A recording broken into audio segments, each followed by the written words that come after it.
संबंधित थे, तो एक बार फिर से तैयारी है क्या उसी? नहीं, निश्चित तौर पे देखिए, हम लोग गरीब पिछड़े समाज से आते हैं, निषाद मल्लाह परिवार में जन्म लिए हैं और गरीबी नज़दीक से देखे हैं और इसी के लेके देखते हुए मैं मुंबई के ऐशोआराम की ज़िंदगी छोड़कर समाज को उत्थान के लिए हम लड़ाई लड़ने लगे। ये बात तो आप मानते हैं कि सरकार और सिस्टम जो पावर है उसी से गरीब लोगों का कल्याण हो सकता है और इसके लिए हम लोग पिछले 9 साल से संघर्ष कर रहे थे। 2020 में कई बार लड़े, कई बार गिरे, कई बार हारे और 2020 में मजबूती से 4 विधायक बना, सरकार में मंत्री बनने का मौका मिला और बिहार में अपने समाज के लिए पशु एवं मत्स्य संसाधन विभाग लेकर मजबूती से समाज के लिए काम कर रहे थे।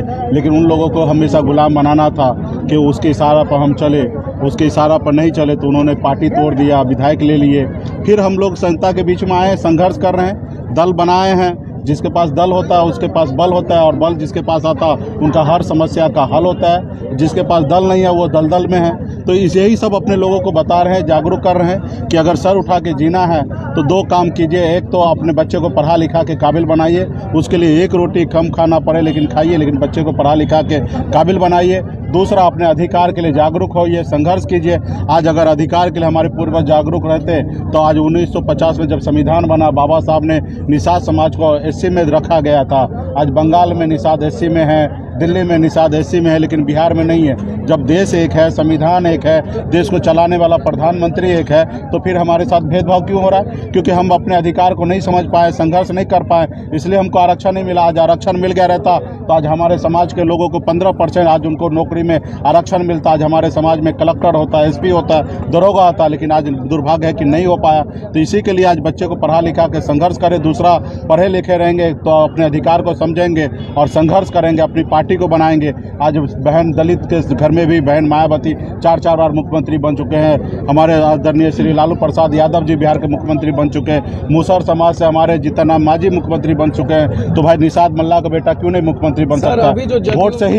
वोट से ही मुख्यमंत्री बना जाता और 15% आबादी हमारे पास पूरे बिहार में है और हमने हर बार अकेले चुनाव लड़ के 15% वोट ला के दिखा दिया और समाज जागरूक हो चुका है। और आने वाला समय में निश्चित तौर पे हम लोग 2024 और 25 में लड़ेंगे और हमारा जो खोया हुआ साम्राज्य है उसको हम वापस करेंगे और अपने समाज का हक अधिकार भारत के संविधान के दायरा में रहकर काम करेंगे। सर, अभी जदयू में जो हालात है, लगातार सारे लोग निकलते जा रहे हैं सदस्यता। नहीं, निश्चित तौर पे सभी अपने अपने पार्टी को सोचना चाहिए। आज तो हमारी पार्टी मजबूती से बहुत कम समय में बहुत बड़े मुकाम को हम लोगों ने छुआ है।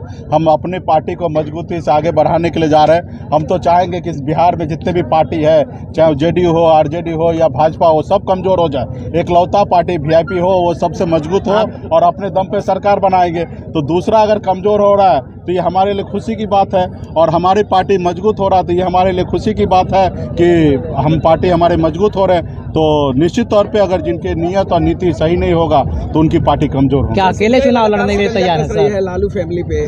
कल तो उनकी जमानत मिल गई लेकिन 25 मार्च को पेश होना है तेजस्वी को। देखिए, एक प्रक्रिया है, देश के साथ, लोगों के साथ, गरीब जनता के साथ अगर कोई गलत करेंगे और उसके ऊपर केस होगा तो एक संविधान में व्यवस्था है सबको जांच करने का।